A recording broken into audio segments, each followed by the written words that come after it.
Hello दोस्तों, स्वागत है आप सभी का हमारे YouTube चैनल पर। आज हम एक ऐसी घटना का जिक्र करने जा रहे हैं जिसे सुनने के बाद आपको यकीन करना मुश्किल हो जाएगा।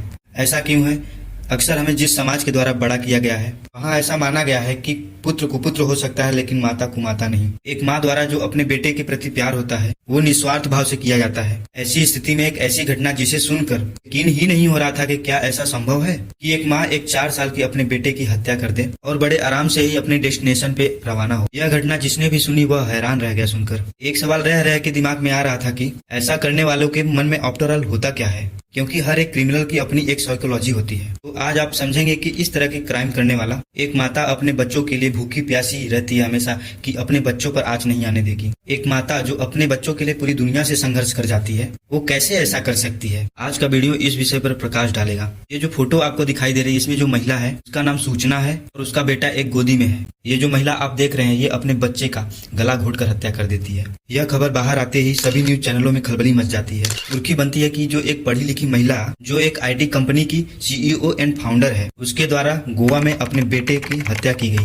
यही सुर्खी बनती है और सुर्खी बनने के बाद पता चलता है इस महिला का अपने पति से तलाक चल रहा था, लेकिन तलाक की शर्तों में पति से 1 महीनों में 4 बार मिलने को कोर्ट ने इजाजत दी थी बच्चे को। और यह बात पता चली है कि पत्नी अपने बच्चे को पति से मिलने नहीं दे रही थी। सोचिए इतनी पढ़ी लिखी महिला जो AI कंपनी की CEO थी वो ऐसी हरकत कर सकती है। सूचना सेठ के बारे में पता चलता है कि यह 39 साल की महिला थी जो कोलकाता में एक अच्छे परिवार में पैदा हुई थी। पढ़ने में अच्छी थी और फिजिक्स ऑनर में इन्होंने टॉप किया था। फिर उसने संस्कृत में पोस्ट ग्रेजुएशन किया और डाटा साइंस की पढ़ाई की। फिर आगे चल के उसने आर्टिफिशियल इंटेलिजेंस में महारत हासिल की और यह दुनिया को ज्ञान देती थी एज ए डेटा साइंस।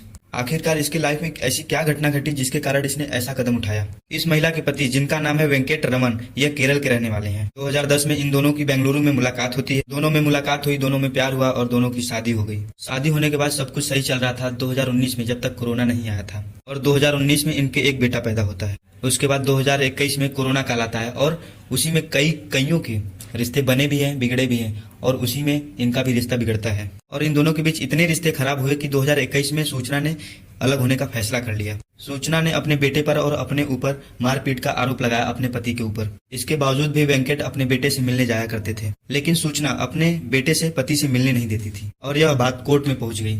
आखिरकार बेंगलुरु के कोर्ट ने अपना फैसला सुनाते हुए कहा कि रमन अपने बेटे से महीने में 4 बार मिलने जाएंगे। शायद यही वो फैसला था 2023 का जिसे सूचना पचा नहीं पा रही थी। ये इन दोनों की साथ में एक फोटो है। अब तारीखों पर गौर फरमाइएगा। 7 जनवरी के दिन रविवार था और सूचना को पता था कि उसका पति मिलने आएगा बच्चे से और वह छुट्टी मनाने के लिए गोवा निकल जाती है और बकायदा शनिवार के दिन गोवा पूरा घुमाती है और 7 तारीख को लेकर वापस चली जाती है और अपने अपार्टमेंट में वापस लेकर लौटती है और यहीं से कहानी का शुरुआत होता है। और लड़के का बाप संडे को मिलने जाता है अपने बेटे से, देखता है बेटा है ही नहीं वहाँ पे। अब माँ सोचती है कि मैं उसे बचा के अपार्टमेंट में तो लेके आई। अब एक माँ ने एक हत्यारे का रूप धारण किया।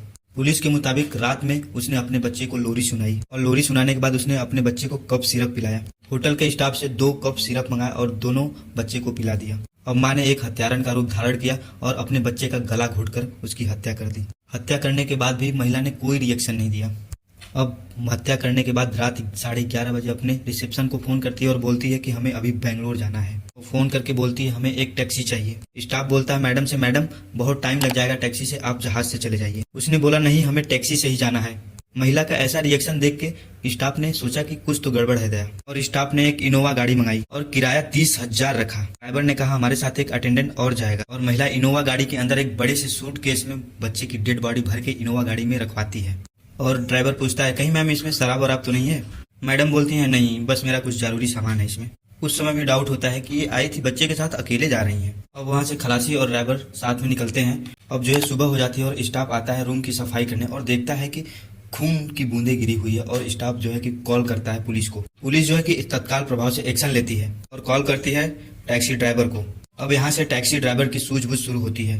अब पुलिस जो है ड्राइवर से बात करता है और कोंकणी भाषा में बात करता है जो कि महिला को पता ही नहीं चलता क्या बातें कर रहे हैं। अब पुलिस जो है महिला से बात करती है और महिला से बात करते हुए पूछती है आपका बेटा कहाँ है, लेकिन महिला बहुत ही कॉन्फिडेंस के साथ जवाब देती है कि मैंने बच्चे को अपने रिलेटिव में छोड़ आया है।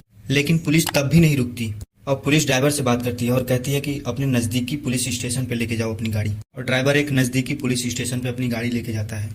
अब गोवा की पुलिस फोन से ही कर्नाटक की पुलिस से बात करते हुए बोलती है कि महिला का बैग चेक कर लीजिए। कर्नाटक की पुलिस ने बैग को खोला और शुरू में तो कुछ कपड़े निकले, लेकिन उसके नीचे डेड बॉडी मिलती है। यह घटना बहुत ही हृदय विदायक था। अब आपको सोचने की जरूरत है कि एक महिला ऐसे कर कैसे सकती है, एक माँ अपने बच्चे को मार कैसे सकती है।